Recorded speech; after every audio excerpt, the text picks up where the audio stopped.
Never fast, but I'm always furious, Andre Cordova. And from the Real Housewives of Southwest Sydney, Frankie Scott. And welcome to Sabotage.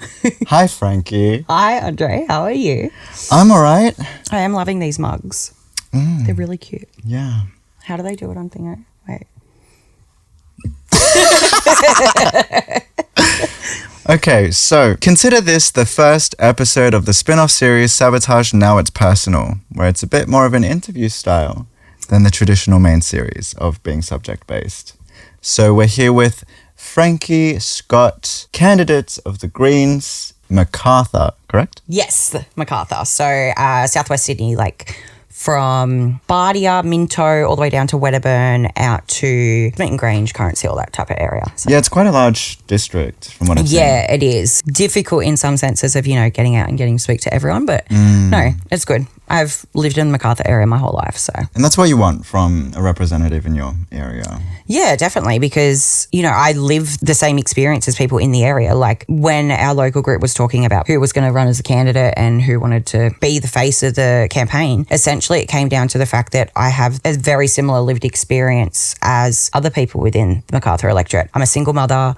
I rent. I've had frustrating interactions within the health system between my own health and my daughter's health. Each week, how am I going to put food on the table for my daughter never goes without, but for myself after paying the bloody rent. Yeah. And as one of our other members said, he thinks I'll get the Bogan vote because of my tattoos. So there we go.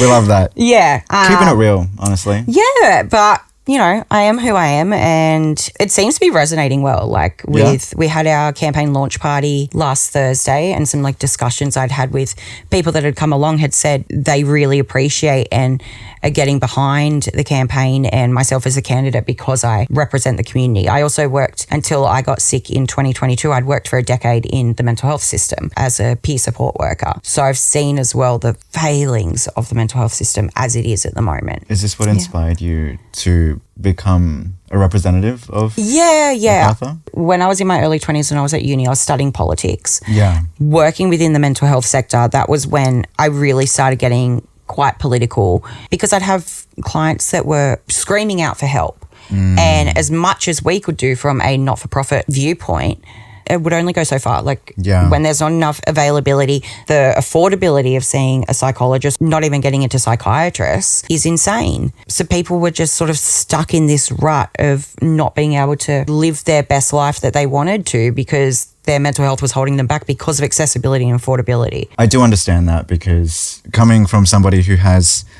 a few mental health conditions, being unable to see a psychiatrist because of the ridiculous cost when you want to get diagnosed with ADHD as an adult. Before they combined it all as just ADHD, but when it was ADD or ADHD, I was diagnosed with ADD when I was 9 years old. And then in my teens, I was, a rebellious teen. I didn't want to take my medication and everything. So then late 20s, I'd started thinking about, okay, maybe I should go back and see a psychiatrist, get on medication. I'd had my daughter, even though I had on paper my diagnosis, everything, I then had to pay $1,500 to a psycho. Yeah. How fucked is that? What the fuck? I know. It was cooked. Yeah. Just to get re-diagnosed. Mind you, there is no cure for fucking ADHD, right? Yeah. Go back for regular visits and stuff. Yeah. Are you confirming that I still have this condition that is never going to go away? Yeah. And this was post this sort of, boom that some people that I don't agree with are like, oh, everyone's getting diagnosed with ADHD now. The perception of it has been that way because mental health was not taken seriously for a very long time and it was hidden amongst previous generations. It's no, you still had it, you just didn't address it. Yeah. That's very different to now where it's we're actually embracing this and wanting to solve this problem because it so heavily impacts our lives. Exactly. So the privatized industry will take advantage of that fact. And I've looked into it. There's nothing that makes this illegal or anything like that. I don't have a psychiatrist anymore because I had to stop seeing them because I couldn't afford it. If I was to then go, okay, I want to go back on medication and that now, I'd have to go see another psychiatrist who all the ones I've called around, even though I have 2 separate diagnoses now, they want to charge me between $1,500 and $2,000 to diagnose me a third time. Yeah. And I'm like, no thanks, I'll just suffer. Yeah. That's such a vibe. So honestly, it's commendable to see somebody who, having worked in the sector and experiencing these problems yourself, actually endeavors to make change for the right reasons. Yeah. I think the saying goes, good people don't get into politics, or smart people don't get into politics. It's a lot of those who want to abuse the system and just make it work for themselves. Two major parties. Yeah. Regarding the healthcare system, a couple of the Greens' policies include implementing both dental and mental health care into Medicare. Yes. Alongside free GP visits. Yes. So that's one that is so easily done. Literally. It would be opening, I can't remember the exact number, I think it was about 1,000 public GP clinics with doctors, nurses and psychologists all across the country. Those will be completely 100% publicly funded. The doctors for going into that system would be paid the median GP rate, so they weren't having to then rely on bulk billing and all that sort of stuff. Yeah. And it's so easily doable. Yeah. When we've got 1 in 3 big corporations that pay zero tax, like nurses pay more tax in a year than coal and gas companies, like massive corporations, it's cooked. It's infuriating. Yeah. It really is. I mean, it speaks very blatantly to the corruption within our government. Yes. Well, that's why as well, like the Greens, like we don't take donations from corporations or companies or anything. They're all individual donations and we're run by volunteers essentially. Yeah. That's the thing, when you've got a vested interest in the well-being of a country, of its people. Yeah, and not, the billionaires and the massive tax dodging corporation. And it's not even tax dodging because it's perfectly legal. Yeah, it's the loopholes that they've created for themselves. It then becomes slanderous to the Greens. God forbid that people who actually care about other people are running the country. I know. Oh, the world's going to catch on fire when we've got like a good, honest person leading the country. That's the way it's been made to feel like. And we're That's how it's painted, for sure. Yeah. And we're branded as all radical. And I'm like, oh, sorry, I want a fair society for all. Yeah. Like, what the fuck? Like, why is that so crazy? Yeah, like, I'm sorry. The way they spin that narrative is almost impressive. Oh, yeah. But I think that's only because it's been decades of propaganda and keeping the working person in their place without questioning why things are set up the way that they are. Yeah. So yesterday morning I was at our local train station bright and early, which I don't do mornings. Like, my daughter waking me up is bad enough. I'm like... Give mummy half an hour, then I'll talk to you. Yeah. But went to the train station to hand out flyers and whatnot. One of the policies that we have is to introduce 50-cent public transport. Oh my God. Across the country. Oh, right? How great would that be? Because at the moment, I think it's like a $50 cap a week. But that's still $50 a week that people are spending. And in Southwest Sydney, our infrastructure and our public transport is shocking. Yeah, it would be terrible. It's so bad. You're on a train for an hour at the very minimum to get into Sydney. What, paying $50 a week for the luxury of that? The commute is ridiculous. Like, the cost associated with the commute is ridiculous, because I cannot imagine being anyone else who is paying, like, on average $10 a day to go into work, which they're trying to once again implement as a requirement. Oh, Dutton's backflipped on that now, apparently. He backflips on a lot of things, I've heard. So he should be, I'm not going to say it. But even without his influence, say for example, my boyfriend, he works for a company and they have recently tried to start getting people to come into the office again. Yeah. And he's perfectly capable and far more productive working from home. With that commute to the office, cost goes up. And it's like, the realistic conversation regarding that is, well, are you going to cover this cost? Yeah. Because it's not necessary for us to come in. You're just doing this for your office spaces, for your investments, for your this is not at all a thing that needs to be happening. No.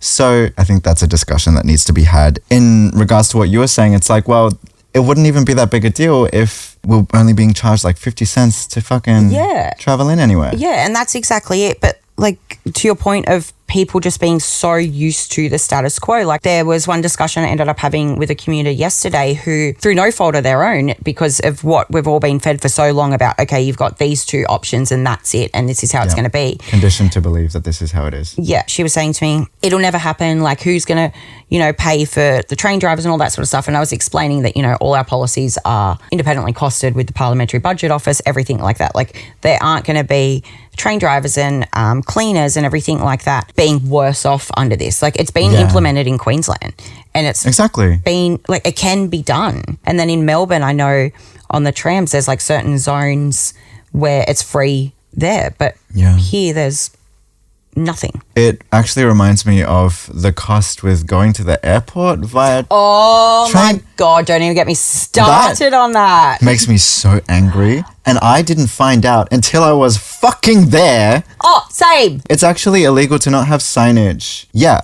Apparently, I found this out from someone who was traveling here internationally. Like, They knew better than they knew. They said that's why he could actually get the cost refunded from his bank, because there was no signs, there was nothing saying that there is an extra cost for going to the airport, like that and it's particular not just the station. airport. It's also Mascot and Green Square. To be privatized without regulation is just so unnecessary and obviously corrupt. Like, Yeah. there's no reason for us to be paying this much. Yeah. And the same goes for fares on roads. Yeah. Like, your taxes paid for the road. Why are you still paying for it and Yeah. then getting fined if you don't pay Yep. for it? What?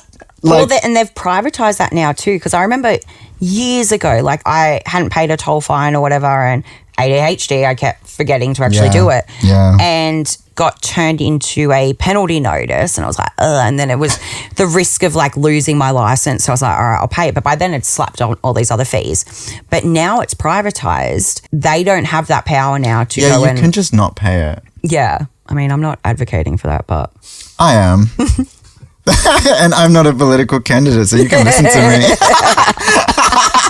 that's exactly it. It's like we pay all these, like rego and everything is fucking insane. So I don't drive for personal reasons, but a large part of that is due to the cost associated with a car. Yeah. We've got too many of them, firstly. We really don't need that many on the road. But between the fares and petrol and registration and like all this stuff that they ramp up the cost. Oh, yeah. So- Even like the fact that you have to pay to transfer your registration from, The fuck is that? if there was better infrastructure and public transport out in Southwest Sydney, I'd totally ditch my car. But at the moment, I'm driving. Yeah, it becomes a necessity. Yeah, well, I'm driving about half an hour each way to get my daughter to school because we had to move last year because it was a 90-day no grounds termination, which obviously now that's becoming illegal. I think it's now passed in New South Wales, it's illegal. But couldn't find anything where we were living, so had to move further away from my daughter's school. But I didn't want to move her because she has autism, she has ADHD. They've been fantastic for her. As well, my daughter has chronic kidney disease. So by the time she's 10, they've said that they think that that's when she'll need to start dialysis and go on the wait list for a transplant. But as well, there's so many frequent hospitalizations with her, and a lot of the time we end up at Randwick as well. So I can't not have a car. Yeah. So In case of emergency. yeah, and it's so frustrating because I fucking hate the thing. I hate it. Yeah. And I hate driving too. I just want to It seems stressful. It is. It is. And I've got a bit of road rage. It's dangerous for everyone involved. Everything's so expensive. The most recent budget, and then the budget reply from Dutton saying that they would halve the fuel excise for 12 months, which is only saving people on average about $10 a week. I'm like, it cost me $120 to fill up my car each week. Yeah, like big fucking whoop, Yeah. bitch. And then Labor's idea of extending the rebates for energy for another 6 months for an extra $150 off your energy bill. Mate, okay, so I could run my aircon for an extra day? Thanks. Yeah, they're doing the bare minimum. Yeah. If that, Band-Aid solutions. Instead of addressing the core problem. I'm convinced they don't want to address it. If there's anything that you can pick up pretty quickly from the way things are run in this country, it's that there's no longevity in their plans. There's no, I forget what the word is. Unless it's buying submarines. Yeah. Right. Dear Santa, I really want a nuclear submarine.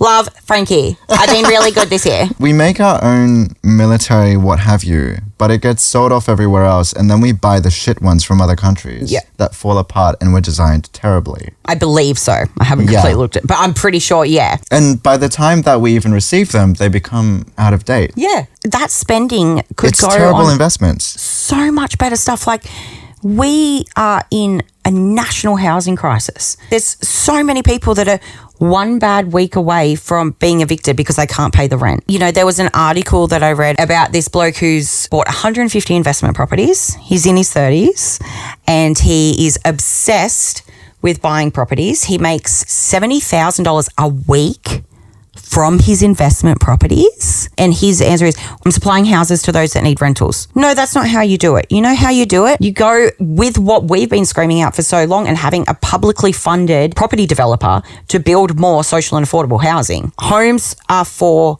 living in, for having a safe space. They should not be for people to monopolize. Yeah, exactly. That reminds me of a TikTok I saw where all these people were on a boat and it was like majority white people and they were all saying the number of like properties that they own. Ew. It was so gross. Ew. And it's also just so like unfathomable. It's like, I can barely afford to exist. Yeah. That's the thing as well. Like you saying that, we talk about the cost of living crisis. It's the cost of existing because we're not living. I think it has such a negative effect on our class consciousness. Yeah. Because everyone's miserable. Yeah. Well, everyone who isn't rich. Yeah. I don't think Gina Reinhart's miserable. I mean, then again, no, you know what? Affiliations. Keep creating art. It makes Gina Reinhart miserable. I forgot about that. I would buy that art piece. If I wasn't poor. Yeah, I would buy that if art we could piece. afford to, we would buy the art piece. So on the subject of the housing crisis, extremely prevalent in this cost of living situation, another policy includes freezing and capping rent increases alongside lower mortgages. Yes. So, yes, there can only be one rent increase a year, but there's no cap on that. Like a landlord could turn around and double your rent. And yes, we're told as tenants that we can go back and negotiate. But at the end of the day, our so-called stability in housing is in the hands of someone else. Yeah. And a lot of times people don't even know who their landlord is. Put whatever arbitrary number they want out there. And if you don't like it, too bad, you got to move. Someone else is going to pay for it. Freezing rent increases lower that stress on renters in that time. Interest rates, when they were rising, last few years have kept going up and up and up. That was sort of the excuse for rent increases. But then the RBA cut the interest rate in, February? I don't know anyone that's had their rent reduced since that. Exactly. So I think it perpetuates the cycle. If you freeze the rent, keep it where it is, because realistically, no, you do not need to keep increasing it, but let's just say you freeze it, then there's no reason for everything else to go up too. Whereas if you do increase it, then they're going to use that as the reason why, cost of living is going up, things are getting more expensive, and so we have to compensate for that. Yeah. But it's like, well, no, if you all agree to just not do that, then we don't have to do that. it's like, who is putting the pressure on the market? Yeah. They are. They're the ones rising up the prices and everything. At the end of the day, it's all made up. Yeah, exactly. It's literally all made up. I was having this discussion yesterday. It's all just numbers. Yeah. It's all just numbers. Regulating the banks so that they can't be putting people in such a ridiculous cycle of debt with mortgages. Like some of my friends that have been lucky enough to buy their own homes, when I hear how much they're paying a month on mortgage payments, I don't know how they do anything but putting all their money towards their rent. And I know that unless something changes, I'll never be able to buy a home for my daughter and I. Constant anxiety of at any moment there could be something nitpicked and you're on the streets because you've got a termination notice. Labor has been announcing a lot of policies these last few weeks since the election's been called that come from the pressure that we've put on them. Banning price gouging at the supermarkets. When I do the groceries each week, it's very basic stuff, whatever is cheap, which a lot of the time is not what's good for you anyway. Exactly. Like my daughter, she needs to be on a specific diet because of her kidney function. For quite a while, I had to be very careful with what I was eating because in 2022, I was diagnosed with breast cancer. So I was going through treatment and everything, and there was, like a laundry list of different things that you couldn't have while you're on treatment, things that could interfere with the chemotherapy and everything. Yeah. But luckily, I was just so sick I couldn't eat anyway. Eating healthy is a luxury. Mm-hmm. A standard diet so that people can exist and feel good and just be able to function. It's like, that's for the elite. That's for the upper class. Like, fuck off. I know. They're all sitting there like having their fucking avocado. Yeah, and they're telling us to not spend money on avocado. Yeah, stop having your smashed avocado. Bro, I've never had smashed avocado on toast in my life. Neither have I. I mean, I eat avocado, but I've never had, That's the thing, because it's like, no, that's in the area where you're living. Yeah. That's where they offer that at the cafes there. Yeah. I've not seen that out my way, out Western Sydney. No, I'm like, I've seen it pop up since then. Yeah. But I'm not ordering that when there's like Eggs Benedict on the menu. And that's on the very rare occasion that I might treat myself after the election and take my daughter and I to breakfast. But then I know for the rest of the week, I'll be like, well, power bill can wait another week. The issue's always put on the individual and not where it should be placed. So like, for example, in terms of climate change, go solar if you can, you know, don't be driving a petrol vehicle. Yeah, they are putting it all on us instead of the big companies and coal and shit and like that. that rhetoric comes from the coal and gas companies. Yeah. Yes, we should all try and live as sustainably as we can, but the guilt that is put on us, you know, my car's like a hunk of crap. And you know, chugs through petrol and I hate it, but it's the only option I've got. Buy water in a plastic bottle. Use any kind of straw that's not paper. Yeah, which, oh my God. Okay, I love turtles, but fuck the paper straws. Yeah. They're fucking disgusting. Ugh. Yeah.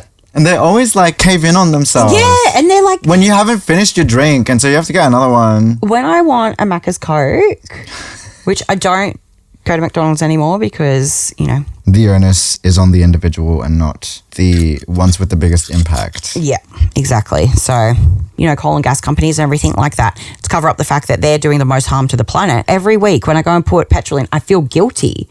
But I'm like, well, I don't have the resources of these like multi-billion-dollar corporations to not drive. Just an added note to touch on something you mentioned earlier.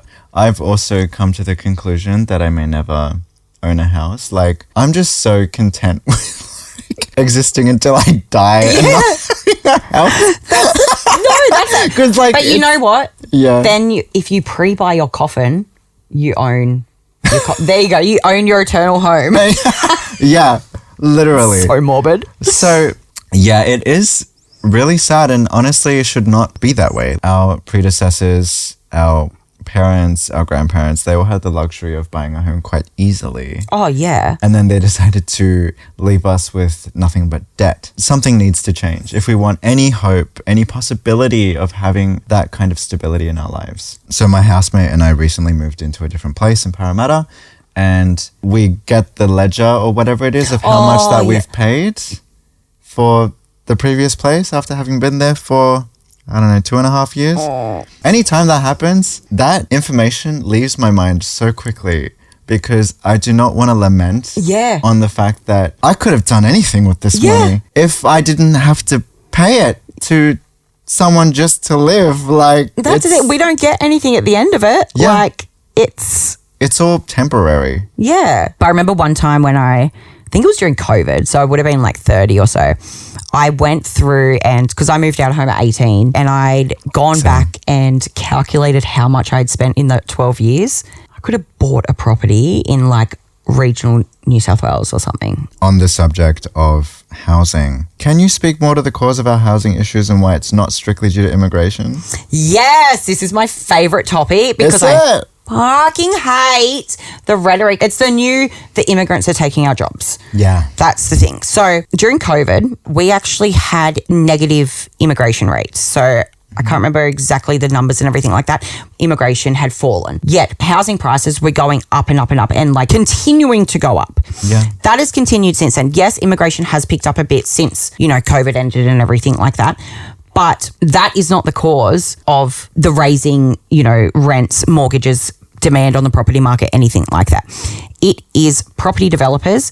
It is people going and using capital gains tax, negative gearing to buy their second, third, fourth, fifth, sixth, 150th property to create this portfolio for themselves with an amount of wealth that, in the example of the guy with 150, no one needs that much money.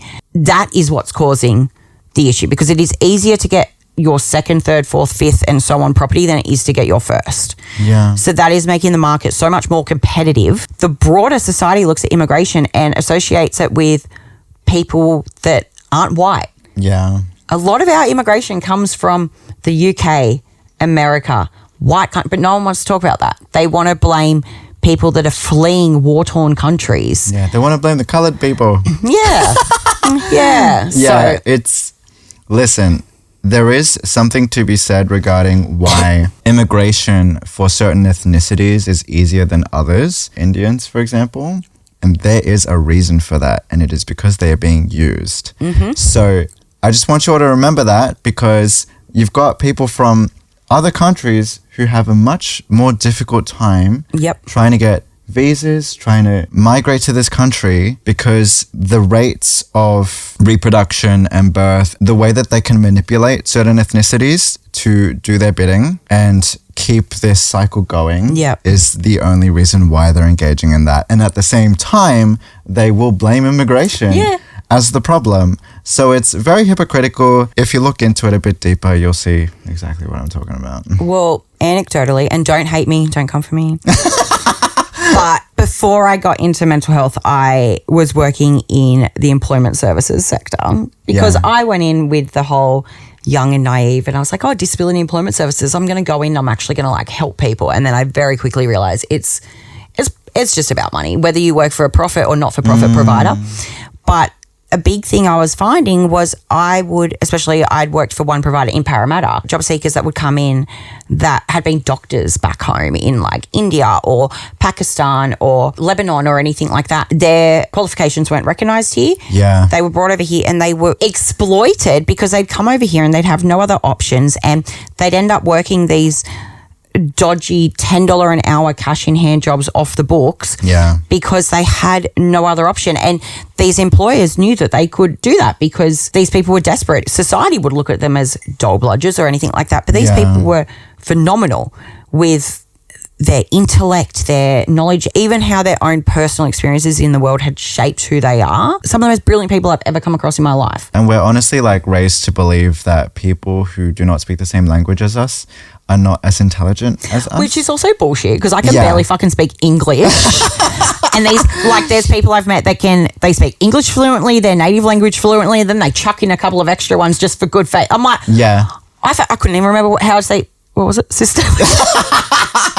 I have so many stories, some that I've touched on in the main series of Sabotage regarding like my mother's experience having migrated here from Peru, and how she had all this experience within the medical field over there, but she kind of had to start from ground level again here in Australia and was treated with racism the entire time, all the way through to becoming somebody's boss, and she's still copying racist bullshit because people love to lord themselves over people of color, their accents, and these things that they perceive as lesser than. To touch on that real quick, just a little anecdote about my mother, because when she was alive and in the medical field, so she died from brain cancer, by the way. Oh, I'm so sorry. Before she died, though, she was responsible for a change in policy that mandated doctors and nurses, people in the field, to be washing their hands because they weren't doing it. Oh my God. Yeah, they weren't doing it before handling needles, administering that sort of stuff. And she noticed this and she's like, guys, what are you doing? Yeah, like number one cause of germs and, you know, people getting more sick, relapse and all that kind of stuff. So, yeah, and she was actually commended and awarded for that, I think a few years prior to being diagnosed or what have you. But it's something that you would just expect. Yeah. But again, pre-COVID times, people were dirty. Oh, yeah. And I feel like people are getting a bit, like, I had someone sneeze on me the other day. I was like, huh? That, I feel like since COVID, that should be a crime. It should be. Back to the policies, right? Yes. So wiping student debt, free childcare, a 4-day work week, and ending homelessness are all on the list of priorities and policies for the Greens. And a big part of achieving these changes on a large scale is ensuring large corporations and billionaires are finally being taxed. Yes. Why is it so important to be ambitious in spite of the pushback? Because we've shown that Greens pressure works. Because last time we were in a minority Labor government and we had the balance of power on the crossbench, we got free dental into Medicare for all kids. On a personal level, that's been life-changing. Like I would love that as an adult. I know. Hello, look at this. Yeah, like mine are like, I was not blessed with braces. Me neither, because mum couldn't afford them. Yeah, well, unlike my sister, who was the spoiled golden child. It's like my sister. I love you, Ashley. But yeah, so if there's one thing that I receive criticism on within videos, clips, whether I'm promoting music, or pretty much mostly for that, it's because I'm so gorgeous, right? I'm so perfect. I know. You've got really clear skin too. I'm very jealous. But the only thing people can criticize are my teeth. Because in videos, they stand out a bit more, like their bottom row is like crooked and stuff. But I have a beautiful smile, so that helps. You do. Say for that, thank you. You do. But I would love fucking dental. Yeah. Because it's too expensive and they rip you off. They take advantage. Again, because it's a system where they can do that. Yeah, exactly. My daughter has been able to have checkups every 6 months and keep on top of her general dental care. When I was growing up, there was a bit of coverage. I can't remember exactly what it was, but I would do that. But then becoming an adult, I couldn't afford to go to the dentist. Yeah. And then same. This tooth that's missing here is not even as a result of bad dental hygiene or anything like that. Long-term damage after a 4-year very violent relationship I was in. I couldn't afford to go to the dentist to get it pulled out. I pulled out myself at home. And then when I went to the dentist to get a quote on getting like a fake one in there, I was told that it would be at least $20,000. What? Because I need a bone graft because the bone shattered. At least $20,000. I was like, whatever, I'll rock it. Unreasonable. It's unreasonable. And then when you look at things like what you were saying about wiping student debt and making education truly free. Yeah. Politicians that are currently serving got their education for free. Exactly. I'm still paying off a HECS debt from my early 20s because I can't get ahead of the ridiculous interest rates and indexation and everything like that on it. The only reason I've been able to avoid that is because as a musician, I've never earned enough. Reached the threshold of like paying it off. Thank you, cancer. I haven't been able to earn enough since then.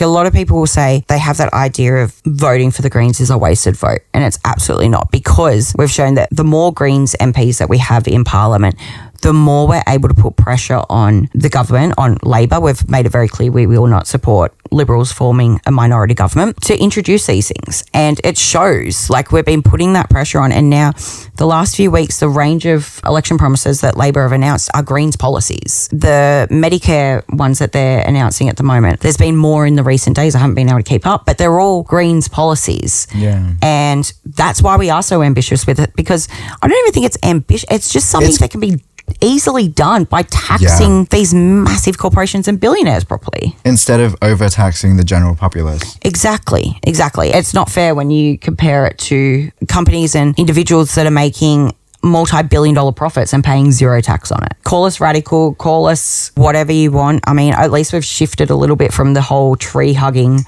hippies I remember rhetoric. that being the case when I was growing up. Like, that was the rhetoric surrounding the Greens. Yeah. And we even had some not quite okay propaganda thrown our way. Like, when I went to an all-boys school, I remember one of the assemblies, the principal, I assume there was an election coming up because he used it as an opportunity to diss the Greens. And then I'm pretty sure What's his name? I'll find him. I'm pretty sure he got in trouble for doing something illegal later on. Oh, one of those ones. Yeah, like as in he'd been involved in some, I want to say money laundering, something like that. Well, no wonder he hated us. Yeah. Because we're not going to go and help people be more dodgy like that. And he was trying to influence the year 12s at the time because they would go into voting, turning 18 and whatnot. So, are there any other policies you'd like to mention or elaborate on the Greens have? Free childcare, I don't understand how this isn't a thing. After I had my daughter and I started getting back into work, the cost of childcare compared to what I was going to be bringing in, and I was working in the community services sector and not-for-profit organisations, so it wasn't big bucks or anything at all. It makes it very difficult to get especially mothers and new parents back into the workforce. Our society is being taxed so much and it's clearly not going to anything that we fucking need. Then I want a submarine. What are you talking about?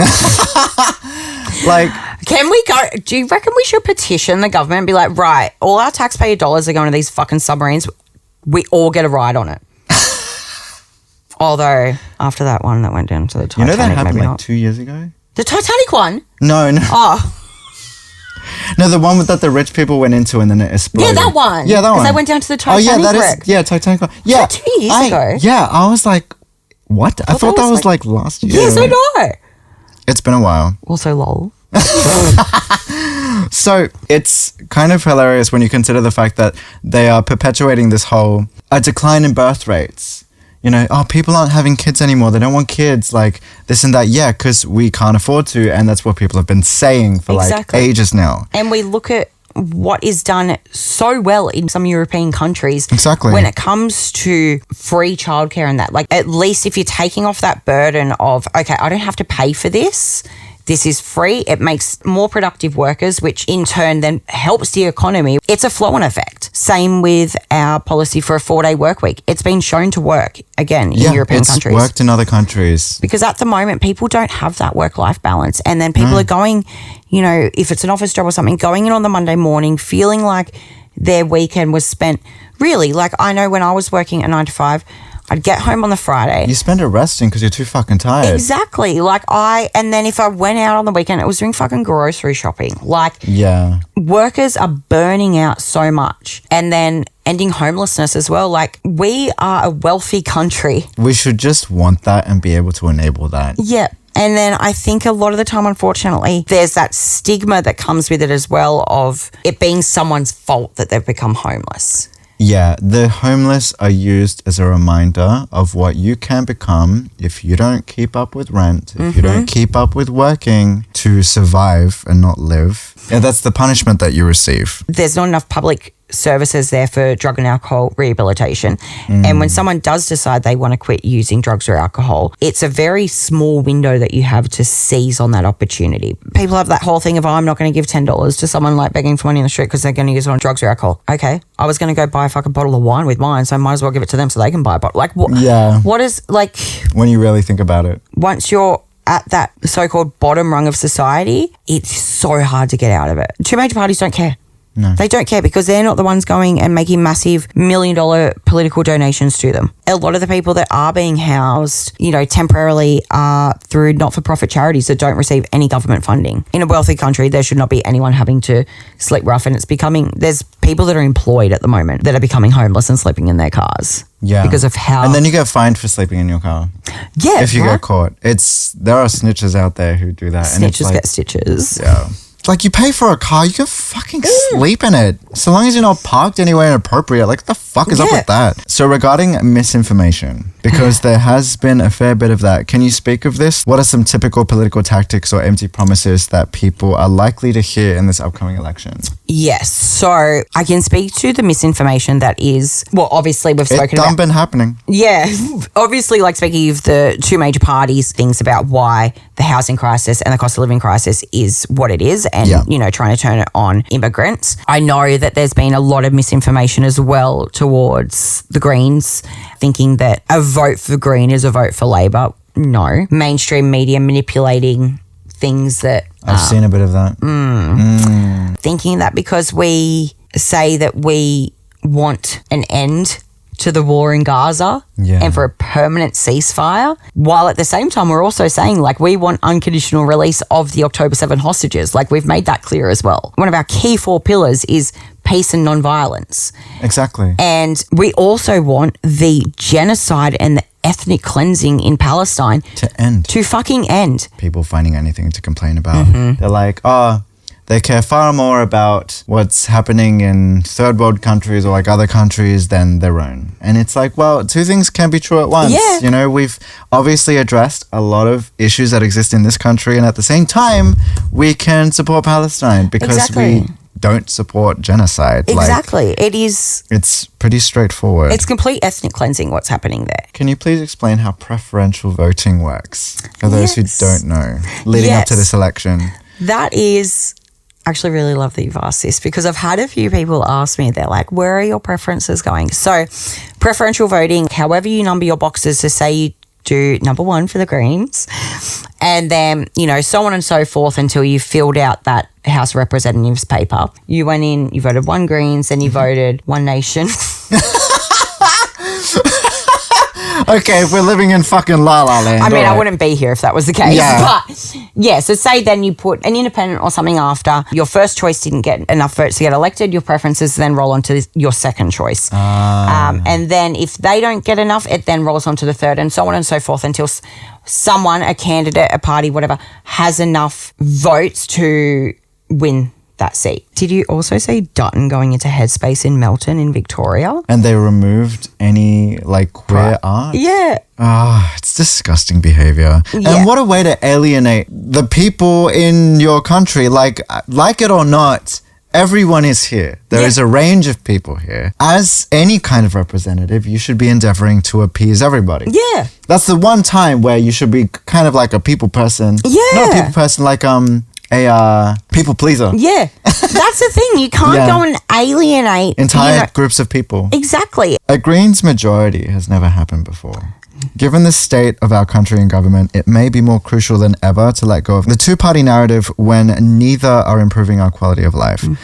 What would such a monumental shift actually look like? What could people realistically expect? Equality. Exactly.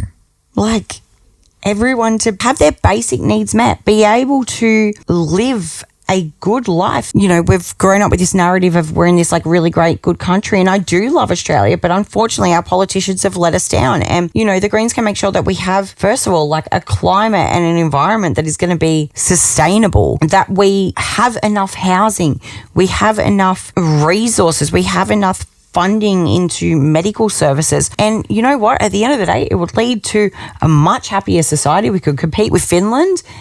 And then for the people that are staunch Labor and Liberal supporters and staunch economists, it's been shown that people that are happy are better workers. That also has a flow-on effect to the economy. As much as people want to say, oh, the Greens don't care about the economy, blah, blah, blah. At the moment, it's quite fucking depressing living here. If we keep voting for the same two major parties, nothing's going to change. Change is scary. That's why it's so easy to vote the way you always have. And I don't think that we should stick with the same two-party system just because it's been that way. The excuse people make for, but, you know, the Greens have never had a majority. Like, they've never run the joint. So, like, we can't trust them. Like, well, give them the opportunity to. From a New South Wales government perspective, the end to no grounds evictions in New South Wales was a Greens-led initiative. And obviously the Minns government is taking credit for that. But yeah, I think credit's a big deal when it comes to these things because obviously it gets attributed to somebody else and